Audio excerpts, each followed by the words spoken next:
Hi, I'm Lindsay. And I'm Stellina. Together, we are moms to 5 children, including 2 sets of twins. At Tweet Dreamzz, we are passionate about helping families achieve the peaceful night's rest they deserve because we were formerly overwhelmed and sleep deprived ourselves. We love nothing more than helping families achieve their specific sleep goals, so the whole family can be rested and thriving. On this podcast, you'll not just hear about sleep-related topics. We'll chat about how it started, where we are today, and the experiences that have shaped us as mothers of twins. We hope you'll enjoy listening to the ups and downs, the highs and lows, and everything in between.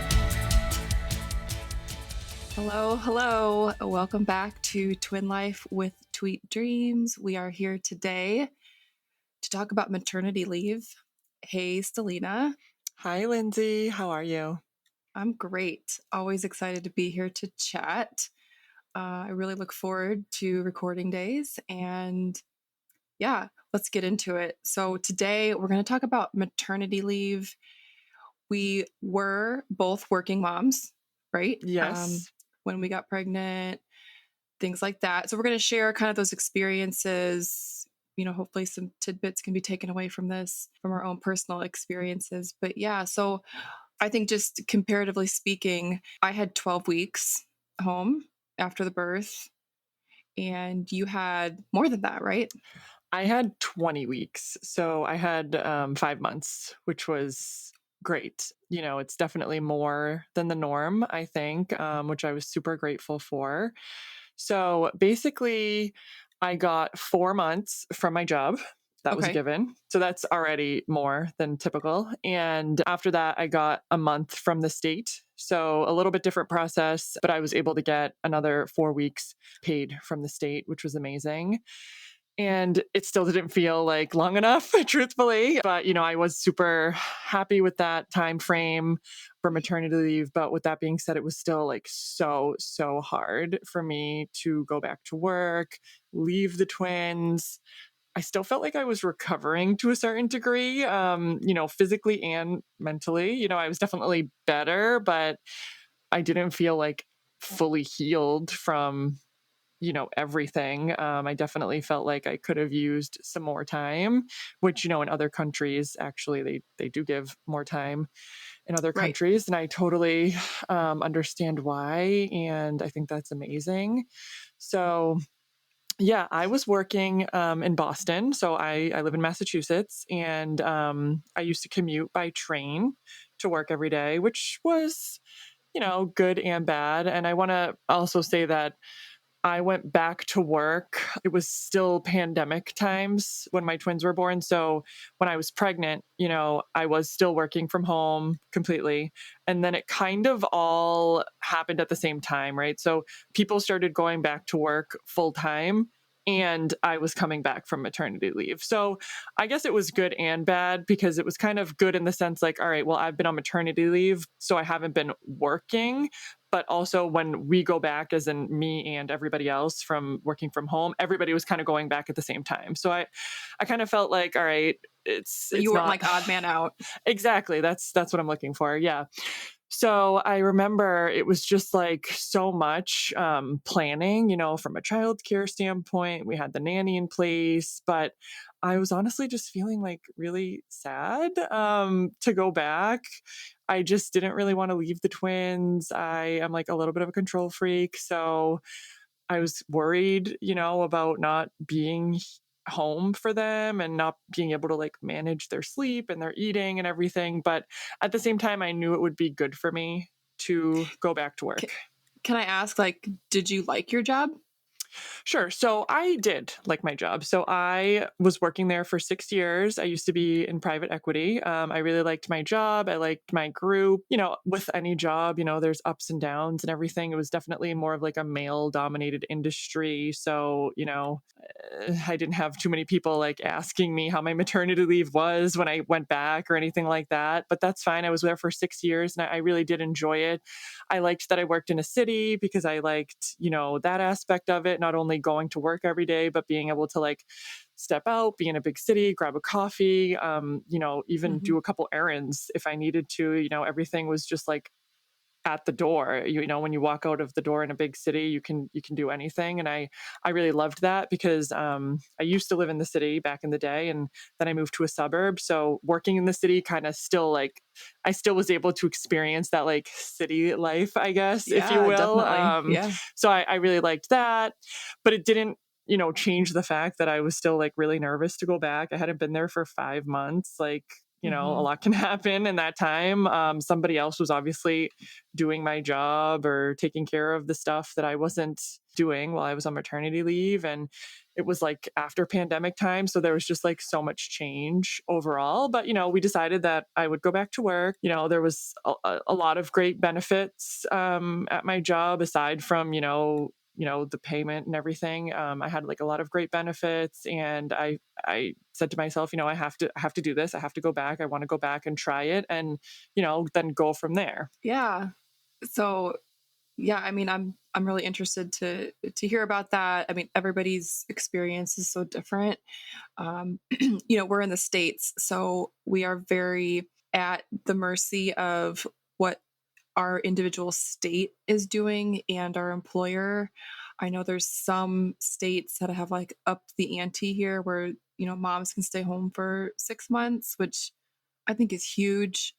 Right. But unfortunately, that was not my experience. And I even took 5 weeks off pre birth. I don't know if I That's shared that right. yet. I remember you saying that. Just the amount of like physical discomfort I was in the commute that I had. It was pretty laborious, like a long drive, etc., that my doctor felt comfortable writing me out.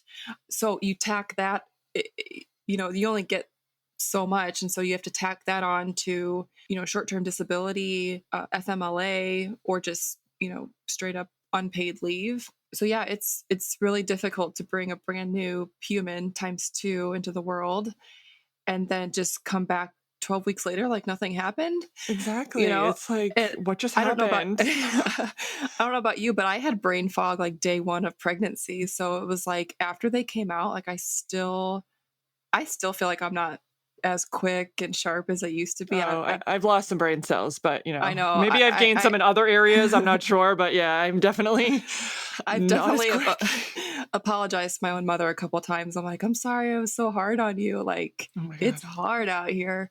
But yeah, I just remember going back. So, funny story. I went back at 12 weeks. It was January something. And, at 12 weeks, we still have somewhat, newborns over here. So definitely up feeding twice a night, trouble getting down for bed, etc. My husband and I were taking shifts at this point. So he would typically do the first shift because like by 8 o'clock, I was like dead meat. I was like, I have to go to bed. Like I can't, he would Hmm. go like stay up till 11. I'm like, he's a different animal over there. But so anyways, I would do the first shift from like 8 to 1. I would get up and pump, and then we would switch. So we would each get like roughly 5 hours of dedicated sleep. So we knew, like, unless there's an emergency, like, do not come wake me up. But the night before I went back to work, we switched because I was like, I want to get a dedicated amount of sleep, like, before I get up and get ready for work. Right. So Right. I did the first stretch, we switched, I went to sleep in my room, and I woke up like 2 hours later with a stomach virus. No. Oh, the Yeah, worst. I know. And so I had to call in sick the first day back. I'm sure you were I'm thinking like, I that swear to looks God, really I'm good. not like, Yeah. I am not making this up. Like, I am coming back because, truth be told, people do resign Oh, yeah, all during the time. maternity leave. Hmm. Yeah, it's like they think we could do it and you just can't make it work, which is fine. But I was like, I am coming back. And so that was like the first night I actually, or the second night, nobody wants the stomach bug. So I Oof. was left alone and I actually got to like sleep because we already had like the care in place. So, anyways, I always laugh like that's the first time I slept through the night was when I was vomiting. It's hysterical and, you know, the best way possible. Ironic. I Yeah. know, I know. Yeah, but a little bit about me and going back. I think it's like very relatable. I had like a 25-minute commute. I would drive. I remember going back and being like, I'm going to work 7:30 to 4:30. Like, I'm not gonna take a lunch, which I Mhm. think is, like, against, like, the rules, but nobody seemed to care. I was like, I need to, like, get in, get out. Like, I have these tiny humans at home. I haven't slept, and then to add, like, an extra layer is I was pumping. So when I think about my maternity, my return to work, it's all flooded with memories of pumping, and it's actually sort of traumatic, and I'm sure, like, it's sad, and, like, people can relate to this, but, I've got, like, my backpack with my laptop, I've got, like, my lunch, and I have this giant bag with all my pump parts, etcetera. Because I said before, like, don't forget a pump part because you're screwed. You're So so screwed if you yeah, forget it and then you have to go back. Oh my gosh. right. It's the worst. And so I had this, like, giant bag. And so I'm still producing milk every 3 hours. I was like a cow, Stellina. Like, we'll talk more about feeding, breastfeeding, and just what that looked like for me. But I produced so much milk. And so it was like 3 hours, like clockwork. But I, and this is like I don't know, like a well established company. It had like 100,000 employees at the time. You would think they would have some things in place to take care of new mothers. No, I had to pump in like a supply closet. I'm pretty sure that's illegal. Like, don't they have to have a room by law? I, Again, I don't know if Hmm. it's like it varies by state or Right, right. employer or Hmm. whatever. We can Hopefully look somebody into else, that. Yeah. yeah, like let us know if you're listening, like So what's up with not this. not to interject, I didn't pump at work, but I know that at my workplace there was a designated room for nursing mothers that other nursing mothers had used. So in my state anyway, it was like that. Not saying it's like that everywhere, small business places versus large and stuff like that, but I know it was there for me if I had needed it. But continue. Yeah, no, I mean, and that's amazing. Like that's exactly what I needed. Instead, I'm just in this supply closet where I was able to lock the door, but like it was almost like an afterthought. Like it wasn't even something HR helped me with. It was like a coworker that he was like, "Oh, you could just do it in there." And I was like, "Okay." Mm. And then on top of that, I have to go, and I even brought this stuff up to my employer. I don't work there anymore, obviously, but I was like, this is unacceptable. I'm standing here in like a communal kitchen, washing my bottles, having to store this in a, refrigerator next to somebody's chicken pot pie. Mm. Like, it just felt yucky and again sort of male dominated, like it's such an afterthought, and so it really rubbed me the wrong way and has a lot to do with why I stopped at 6 months, because I just felt like it was impossible. It's like your third job. Like you're a It mother, you is. work for your employer, and you're pumping. So Yeah, a pumping I mom will say that it's how much time is invested into this. I used an app called Pump Log. I loved it. It was very basic, bare bones app. I still have it, and I don't even know how long. Like it'll accumulate like how much time you've spent pumping, and it was like 75 years or something. It was like God. crazy. um, but yeah, I mean, we can talk a little bit more. Kind of like you have a lot to share. So since you had those 20 weeks, you can actually start to look into sleep training, right? And that's what I Whereas, did. exactly. And here we are today. But at 12 weeks, I didn't have those options, right? I mean, a 3 month old, we're not sleep training a 3 month old. And so it doesn't line up with going back to work, but yours sort of did. And that's a goal that you had. So talk to me about that. Hey, twin mom, we see you. When we say we get it, we really do. At Tweet Dreamzz, we are a team of sleep consultants who are also raising twins at home. Our twin sleep coaching packages are specifically tailored to your babies, making the journey of teaching independent sleep as stress-free as possible. Trust our years of experience working with twins so that you can feel relieved that the answers lie with us. Start by booking your free discovery call to learn more, because we can't wait to meet you and help you with your sleep goals. You can find the link to book your call in the show notes.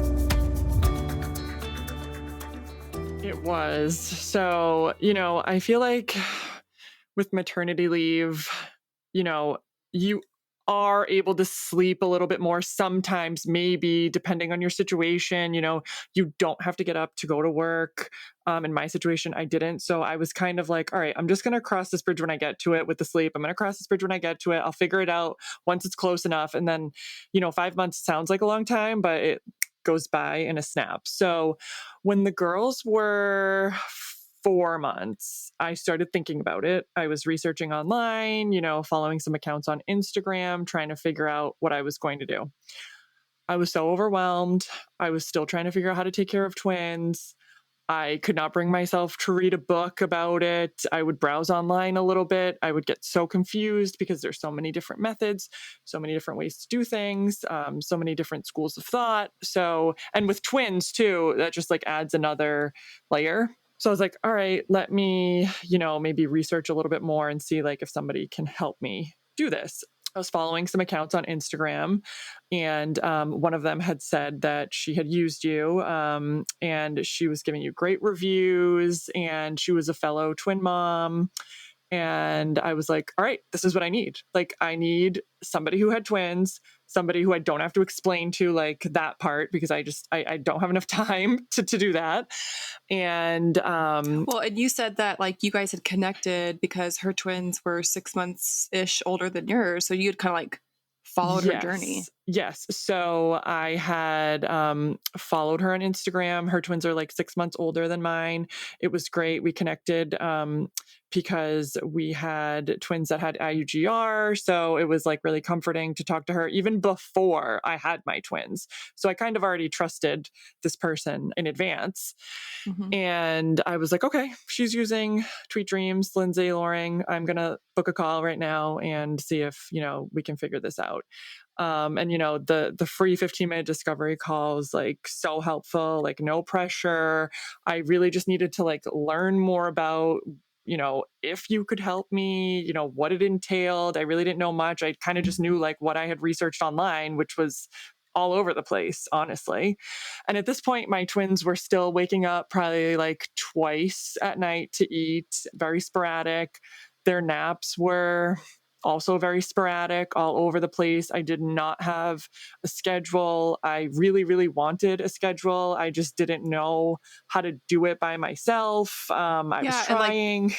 and then going back to work, like, how do you transfer that to somebody else? You're just like, here it is. Just wing it, So, Exactly. And it was just a lot for me. So that's when I found you. You called me for the free 15-minute discovery call. You made me feel like so much more at ease about it. I thought I had, a case that you had never seen it's before unsolvable. or something, like we get that all the time. I am totally with those mamas and dads, thinking that, oh God, no one's going to be able to help me here. Like they don't get it. These kids are waking up all the time. Like my kid has colic or reflux or this or that. And there's just like a lot of layers to this onion. I've like totally been there, right, Lindsay? Like, I don't even know if you remember our conversation, but I remember it. And I was like, look, they're waking up a lot. I mean, they're only like almost 5 months. I don't even know if like this is something that you can help me with, but like if you can, I'm all ears. I have to go back to work and I Yeah, need to like sleep. I don't remember you being like pessimistic or like skeptical. You just seemed like lost, like discouraged, like I don't even know where to start kind of thing. Exactly. No, and I'm glad I didn't come off pessimistic because I really wanted to believe it. I really wanted to believe that, you know, there was another side to this and my kids weren't going to be like this for like 9 months, 10 months, 12 months, a year, because I didn't know how I was going to function at work, in the current state that I was in. I mean, to go to Hmm. work, I had to get up, get dressed, get on a train, you know, make Talk myself to look somewhat people. presentable. Like I was like, how I'm not doing any of that right now because I'm not sleeping and I'm trying to figure out how to take care of like two kids at night and during the day. So yeah, that's where you came in.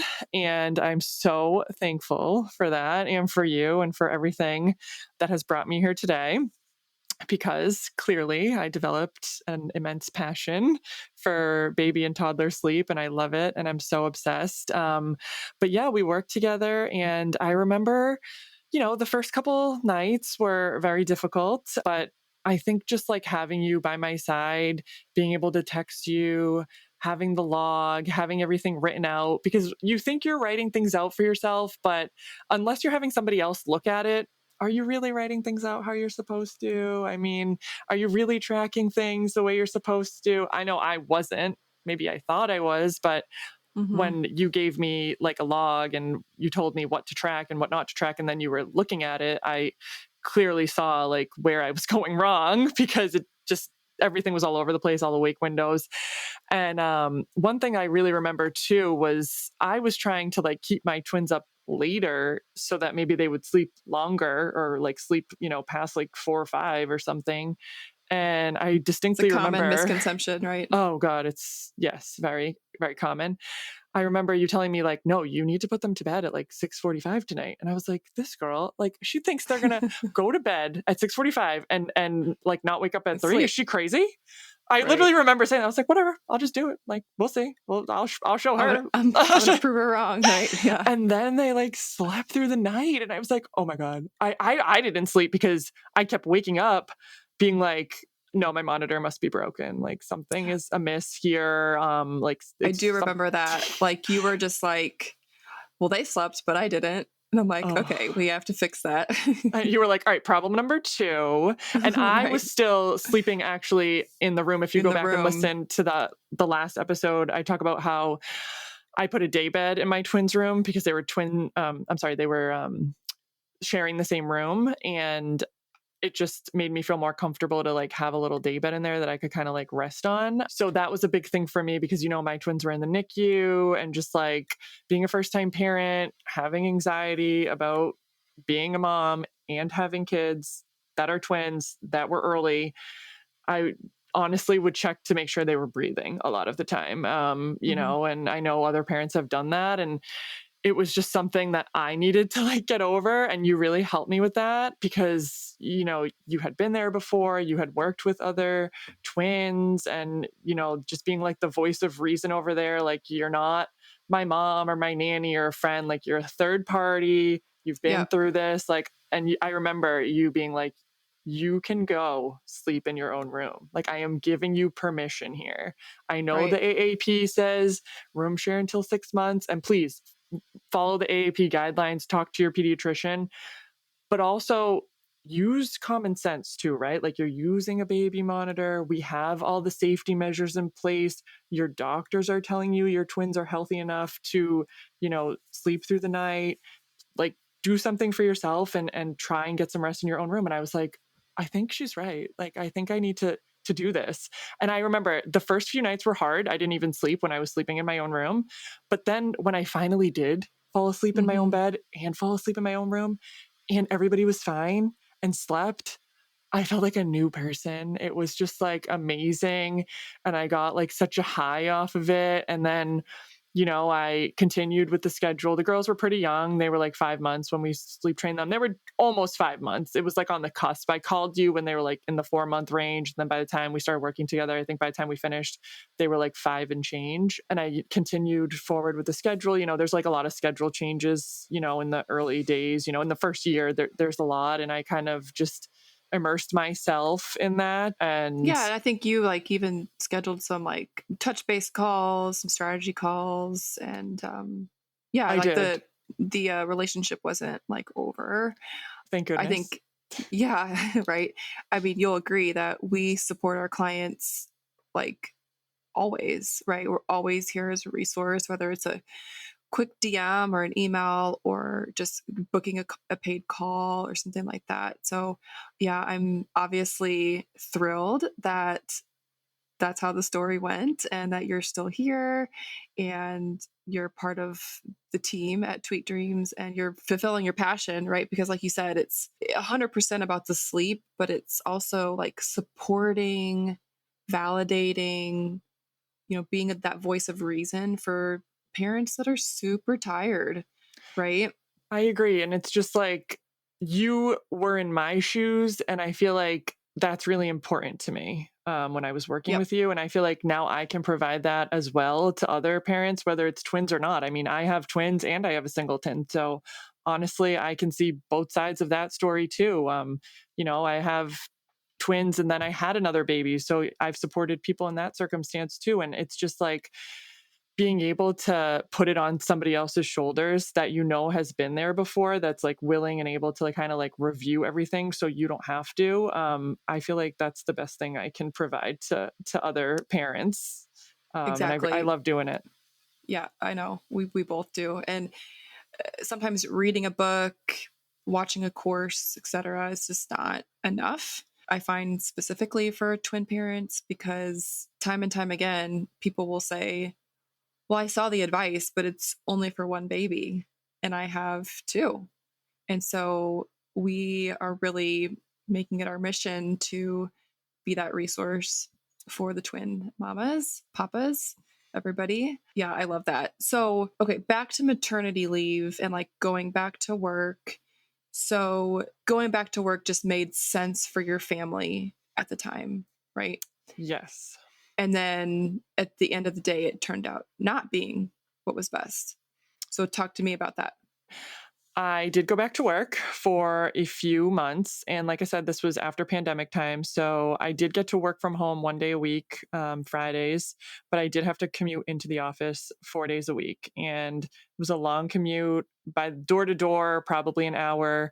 This is not counting train delays, if there were any on either end. So I would leave usually before the twins were awake and come home with maybe like 30 to 40 minutes to spare before them going to bed. So that was just like a lot on my heart emotionally. I just felt like I wasn't growing up my kids anymore. So after a couple months, I had asked if they could accommodate maybe like a little bit more working from home. I was just trying to like make it work, and it didn't work out. So I ended up leaving that employer and I got a part-time job working somewhere else, much less hours. Long story short, I ended up getting pregnant with my son, and I was going to have 3 kids under the age of 2. And at this point, it really just didn't make sense mentally, financially, emotionally for me to like even be commuting to this part-time job and trying to take care of 3 kids now. So we just said, you know what, we're fortunate right now, we can do it without my income. Sure, do we need to cut back some places and like make some changes? Of course. But I felt, and my husband felt, it was really important for me to be present for my twins and my third baby coming in for like my health and everybody else's. So that's when I took the leap and I said, I'm going to look into sleep coaching, doing something that I'm passionate about, that I've had an interest in. So I started a course while I was pregnant, finished it after. And, we started working together shortly after that. But I want to hear about you. I want to hear about how you went back, but then you stopped working too. Tell me a little bit about how that happened. Yes. So I was in it for the long run. I'm just one of those people who has had a job since I was 16, very independent in that I just always was working. It was just very important to me. I had a great work ethic. Although I never really made much money, like I wasn't interested in going into management, for example. I didn't love my job. It was a job. That's how I felt. But at the same time, I understood the financial benefits for me to continue working.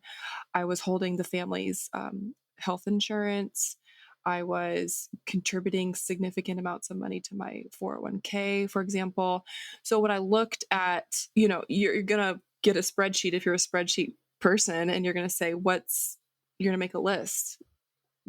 What outweighs what? And so for us, and I did not feel it in my bones that I was a stay-at-home mom. Like I'm just gonna, here I am. I'll hold up the sign on the street. Like Mhm. I'm okay saying that. Like it just didn't feel like my calling, and I really felt more human, more just like myself if I was going to work. If that makes sense.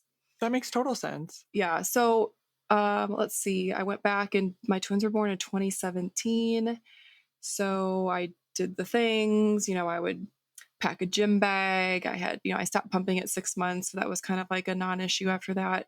But yeah, it was just like in my routine, right? Like and we can talk more about marriage. Woohoo. When I was working, my husband was, we were more like 50-50 caregivers. I'm sure somebody can relate to this versus being a stay at home mom, for example, where a lot of that falls onto the parent that's staying home.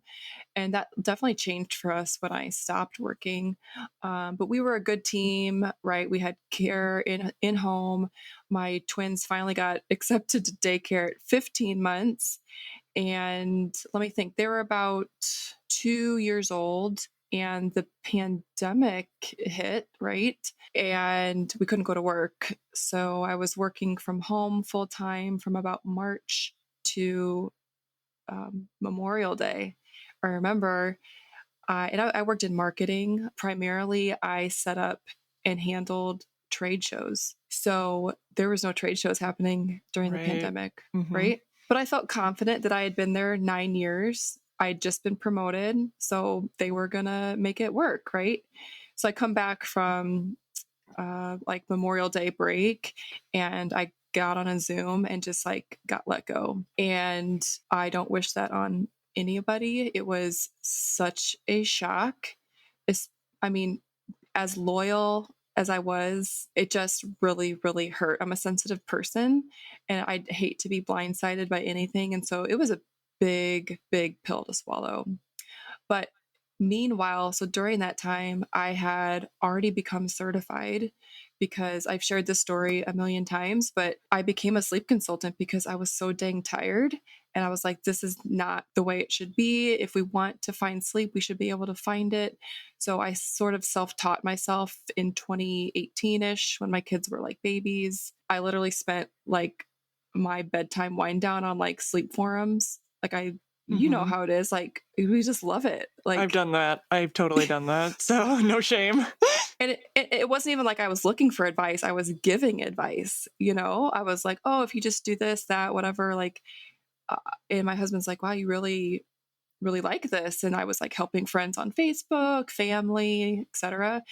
And he's like, if you would love this, you should look into becoming certified, like opening up a business.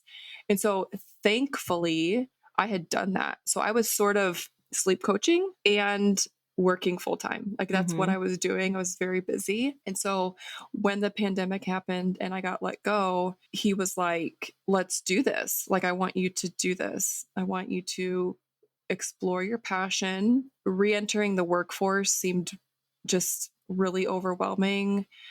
I live like 20 minutes from St. Louis, but I wasn't working in St. Louis. So I was able to have that easy 20-minute commute. If you work in St. Louis from where I live, we're talking about an hour in the car plus every day. And I wasn't willing to sacrifice, like you said, that time away from my kids. It's a lot. It's very stressful, especially when you're commuting. It's like you're not doing anything. I feel like I wasn't being It's just, I know productive. it's wasted time, right? Exactly. And I felt like it gave me so much anxiety. It would take me like not lying like 40 minutes from like work to the gym, and then by that time you're like hungry, and nothing felt easy. I know there's plenty of mamas who are going to listen to this and be like, "Girl, that's my day." Every night get up at 5 and I don't get home till, I totally understand it.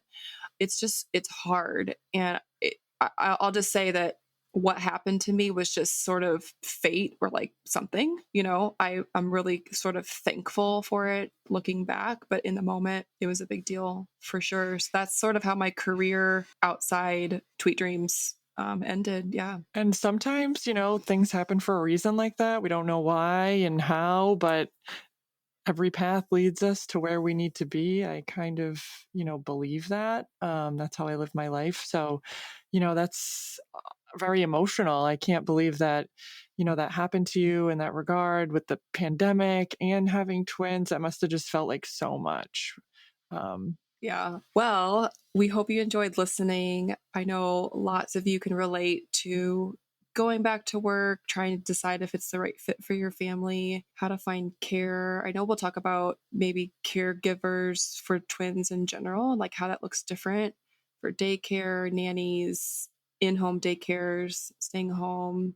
Those are big, big factors, when you're choosing like the direction for your family. So thank you for listening today.